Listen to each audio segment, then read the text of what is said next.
Déco dans le présent pour mieux construire l'avenir. La chronique d'Interentreprise avec Francette Florimond. Bonjour, j'espère que vous allez bien. Semaine européenne. La Commission européenne veut que ses relations avec les régions ultrapériphériques deviennent plus efficaces. Elle a ainsi adopté le 3 mai dernier une stratégie qu'elle qualifie de « renouvelée » pour ces régions les plus reculées de l'Union européenne.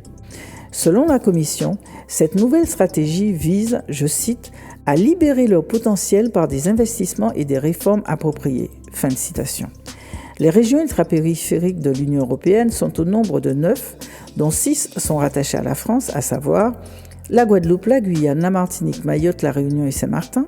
Les 3 dernières sont les Açores et Madère rattachées au Portugal et les îles Canaries rattachées à l'Espagne.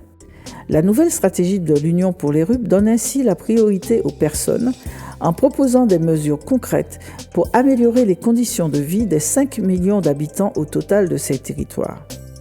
L'objectif affiché est de soutenir les transitions vertes et numériques et de s'appuyer sur les atouts de ces territoires, à savoir une population jeune, des zones maritimes étendues, une biodiversité unique et un potentiel de recherche important.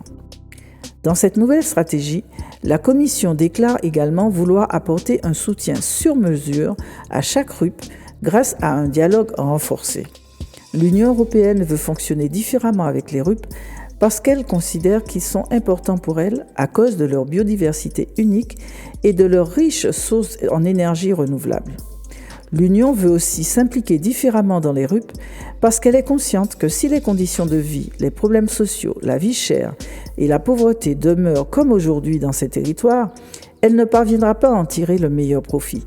Cette nouvelle stratégie mise donc l'accent sur l'accès au logement, à l'eau, à l'éducation, à la formation, aux soins de santé et au transport. Demain, nous entrons dans le détail. Entre-temps, prenez soin de vous. Déco dans le présent pour mieux construire l'avenir. La chronique d'Interentreprise avec Francette Florimond.